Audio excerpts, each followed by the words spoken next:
ഇത് തുളച്ച് അവിടെ എത്തൂല. കാണുമ്പോൾ അങ്ങനെ തന്നെ തോന്നും. എവിടേക്ക് എത്തൂല. അവിടെ ക്രീപ്പർ അതാ വരുന്നു. നന്നായി ചാവട്ടെ ഞാനങ്ങോട്ട്.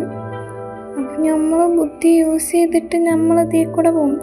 ഇതിൽ കൂടെ തുളച്ചിട്ട് അപ്പുറത്ത് കൂടെ കയറും. എങ്ങനെയുണ്ട് ബുദ്ധി? അപ്പം ഈ ക്രീപ്പർ ഇവിടെ അല്ലേ, കണ്ടില്ലേ? അല്ലെങ്കിലും നമ്മൾ കുറച്ച് ബുദ്ധിക്കുള്ളവർക്ക് മാത്രമേ കളിക്കാൻ പറ്റുള്ളൂ കേട്ടോ. കണ്ടു നമ്മൾ ഇതിപ്പോൾ എവിടെ എത്തി? തിരിച്ചിതേപോലെ വരും ഞാൻ. എന്തായാലും സംഭവം നമുക്കൊന്നും ഇതിൻ്റെ കണ്ടായതൊക്കെ കിട്ടിയാൽ മതി. ഇതിൻ്റെ അപ്പുറം ഇതാക്കാനാണ് വന്നുള്ള സംഭവം. അങ്ങനെ നമ്മൾ അത്ര അർത്ഥമൊന്നുമില്ല. നമ്മൾ തിരിച്ചു പോവാം. സംഭവം നമ്മളെ കയ്യിലുള്ളത് കഴിഞ്ഞാച്ച് നമ്മളെന്ത് ചെയ്യും? മീനിങ് ചെയ്യാനുള്ള സാധനം കഴിഞ്ഞ്. അപ്പോൾ നമ്മൾ തിരിച്ച് തെണ്ടിപ്പോണം. പക്ഷെ സ്ഥലമൊന്നും കാണാനില്ലല്ലോ.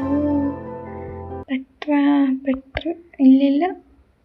ഇത് മലരി മാറി പൊക്കൂടെ വേറെ കണ്ടില്ല. അതിനെ തെണ്ടിൻ്റെ പിന്നാലെ വന്നിങ്ങനെ കണ്ടില്ലേ?